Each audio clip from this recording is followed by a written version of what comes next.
дар арафаи ҷашни соли нави милодӣ ҳарчанд нархи маҳсулот дар бозорҳои Душанбе ба таври қобили мулоҳиза боло нарафтааст, вале ин зан мегӯяд ки тавони хариди танҳо ним кило гӯштро дорад.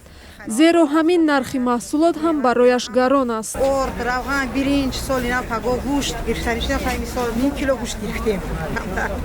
Мисол камтар бо нарх дастрас мекардан нағз мешуд.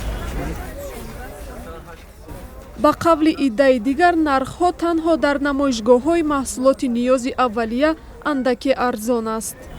Камтарак фуромада, камтарак. Так бем ки у қабанак фуромада да замин зада бошад, ай худо ба шукр.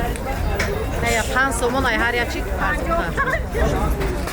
маъмулан пеш аз иду маросим бозорҳои Душанбе серода мешаванд, вале имрӯз дар бозори Саховати Душанбе баръакси солҳои пеш ҳузури сокинон камранг буд.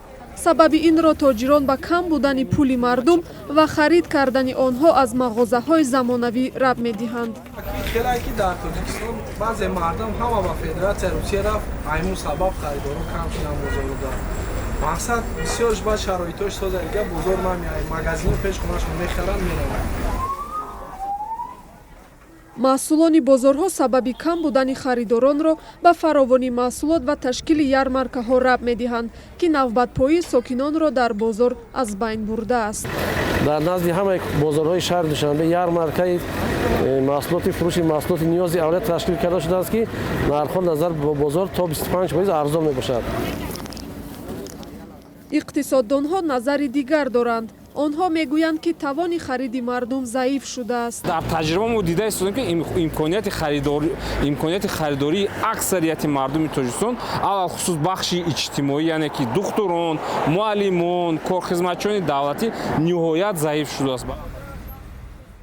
дар Тоҷикистон давоми як соли ахир нархи маводи хӯрока ва тамоми хидматрасониҳо боло рафт ва бештар аз ҳама ба ҷайби мардуми камбинзоат зарба зад, ки тақрибан 30% аҳолиро ташкил медиҳанд.